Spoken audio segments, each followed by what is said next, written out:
सभी लोगों को मेरे तरफ से नमस्कार। आज हम लोग प्रताप नारायण मिश्र का जीवन परिचय पढ़ेंगे, जो कक्षा 9th का पहला पाठ है।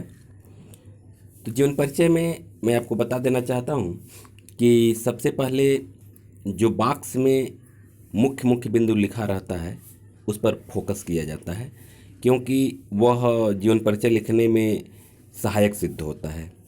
और जितना लंबा है ये आपके चैप्टर में, उतना नोट्स अगर आप बना रहे हैं तो उतना ज़्यादा नोट्स बनाने की ज़रूरत नहीं है। कुछ खास खास बिंदुओं को एक पेज के आसपास लिख करके नोट्स बना लेना चाहिए। वैसे मैं तो पूरा पढ़ दे रहा हूँ, लेकिन खास खास बिंदु आप नोट बनाएंगे, खास खास बिंदुओं का। तो आइए देखिए, समय न लेते हुए सीधे हम लोग चलते हैं।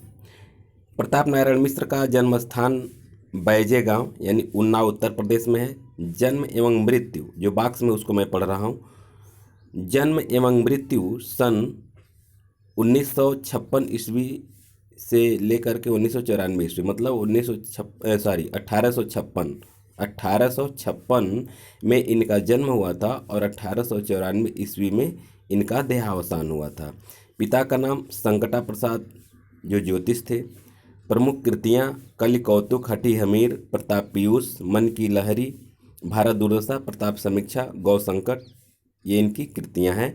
संपादन यानी ब्राह्मण एवं हिंदुस्तान पत्रिका के इन्होंने संपादन भी किया है। भाषा इनकी जो है व्यवहारिक एवं खड़ी बोली है। अब आइए जीवन परिचय को विस्तार से देखते हैं। जो मैं लाइन पढ़ रहा हूँ उसको आप ध्यान से देखते चलिए।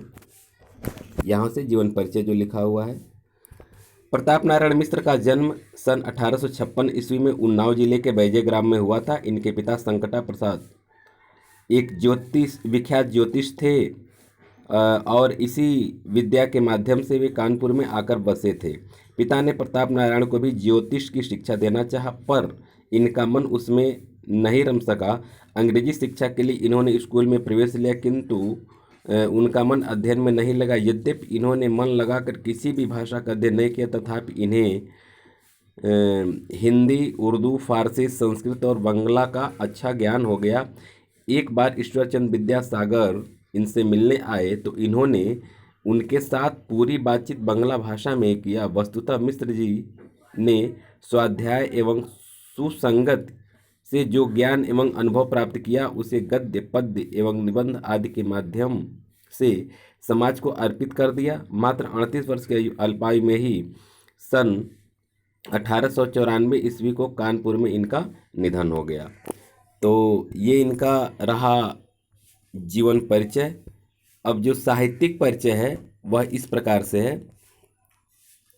मिश्र जी ने अपना साहित्यिक जीवन ख्याल एवं लावनियों के माध्यम से प्रारंभ किया था, क्योंकि आरंभ में इनकी रुचि लोक साहित्य का सृजन करने में थी। यहीं से ये साहित्यिक पथ के सतत प्रहरी बन गए। कुछ वर्षों के उपरांत ही ये गद्य लेखन के क्षेत्र में उतर आए। मिश्र जी भारतरत्न हरिश्चंद्र के व्यक्तित्व से बहुत प्रभावित होने के कारण उनको अपना गुरु मानते थे। उनकी जैसी ही व्यवहारिक भाषा शैली अपनाकर मिश्र जी ने कई मौलिक और अनुदित रचनाएं लिखी तथा ब्राह्मण एवं हिंदुस्तान नामक पत्रों का सफलतापूर्वक संपादन किया। भारतेंदु जी की कवि वचन सुधा से प्रेरित होकर मिश्र जी ने कविताएं भी लिखी। इन्होंने कानपुर में एक नाटक सभा की स्थापना भी की, जिसके माध्यम से पारसी थिएटर के समानांतर हिंदी का अपना रंगमंच खड़ा करना चाहते थे। ये स्वयं भारतेंदु जी के ही तरह एक कुशल अभिनेता थे। बांग्ला के अनेक ग्रंथों का हिंदी में अनुवाद करके भी इन्होंने हिंदी साहित्य की श्री वृद्धि की। इनकी साहित्यिक विशेषताएं ही थीं कि दांत, भाव, वृद्ध, धोखा, बात, मुच्छ जैसे साधारण विषयों पर भी चमत्कारपूर्ण एवं असाधारण निबंध लिखे। इनकी जो कृतियां हैं, मिश्र जी ने अपनी अल्पायु में ही लगभग 40 पुस्तकों की रचना की। ये बहुत महत्वपूर्ण चीज़ है कि ये 40 पुस्तकें इनकी लगभग मिलती हैं। इनकी अनेक कविताएं, नाटक, निबंध, आलोचनाएं आदि सम्मिलित हैं। इनकी ये कृतियां मौलिक एवं अनुदित दो प्रकार की है। मौलिक उसे कहते हैं जो खुद जो लेखक या कवि लिखते हैं, और अनुदित उसको कहते हैं जो किसी दूसरी भाषा का साहित्य कविता हो, नाटक हो, निबंध हो, कहानी हो, उसका हिंदी में अनुवाद किया जाता है, उसको अनुदित रचनाएं कहते हैं। इसको आप जान लीजिएगा, मौलिक किसे कहते हैं, अनुदित किसे कहते हैं। जो इनकी मौलिक रचना है, जो निबंध है, प्रताप पीयूष निबंध, नवनीत, प्रताप समीक्षा, नाटक कलि प्रभाव, हठी अमीर गौ संकट, रूपक कलि कौतुक भारत दुर्दशा, प्रहसन ज्वारी खुआरी, समझदार की मौत, ये दो है। काव्य इनका जो है मन की लहर, श्रृंगार विलास, लोकोक्त शतक, प्रेम पुष्पावली, दंगल खंड, तृप्यंताम, ब्राडला स्वागत, मानस विनोद, शैव सर्वस्व, प्रताप लहरी। इसके बाद इनका जो संग्रह है, प्रताप संग्रह, रसखान शतक, संपादन ब्राह्मण एवं हिंदुस्तान। अब इनकी जो अनुदित रचनाएं, अनुदित रचना का मतलब जो इसके पहले हम बताए, जो किसी दूसरी भाषा का रचना उसका अनुवाद किया गया हो हिंदी भाषा में या किसी भी भाषा में, उसको अनुदित रचना बोलते हैं। तो यह है पंचामृत, चरिताष्टक, वचनावली, राजसिंह, राधा रानी, कथामाला, संगीत, शाकुंतल आदि। इसके अतिरिक्त मिश्र जी ने लगभग 10 उपन्यासों, कहानी, जीवन चरितों और नीति पुस्तकों का भी अनुवाद किया, जिसमें राधा रानी, अमर सिंह, इंदिरा, देवी चौधरानी, राज सिंह, कथा, बाल संगीत आदि प्रमुख हैं। अब आइए इनकी भाषा शैली को जान लेते हैं।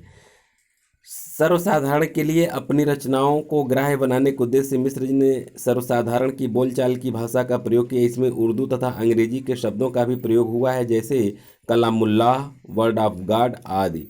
यत्र तत्र कहावतों, मुहावरों एवं ग्रामीण शब्दों के प्रयोग से उनके वाक्य में रत्न की भांति ये शब्द जड़े जाते हैं, अतः भाषा प्रवाहयुक्त, सरल एवं मुहावरेदार है। मिश्र जी की शैली के दो रूप मिलते हैं, हास्य व्यंग पूर्ण विनोदात्मक शैली, और दूसरा गंभीर विचारात्मक एवं विवेचनात्मक शैली। बात मिश्र जी की एक हास्य व्यंग प्रधान शैली में लिखा गया निबंध है, यानी बात नामक जो पाठ है इनका, जो आप इसमें पढ़ेंगे तो वह हास्य व्यंग प्रधान शैली में लिखा गया है। तो इस तरह से यह इनका प्रताप नारायण मिश्र जी का जीवन परिचय हुआ। और मैं आपको फिर बता देना चाहता हूँ, इसको आप अगर नोट्स बनाएंगे तो पूरा लाइन बाय लाइन लिखने की कोई ज़रूरत नहीं है, खास खास बिंदुओं को आप लिख लेंगे, और इतनी ज़्यादा रचना भी लिखने की ज़रूरत नहीं है कि 2-4 रचनाओं को आप लिख सकते हैं बस। बहुत बहुत धन्यवाद।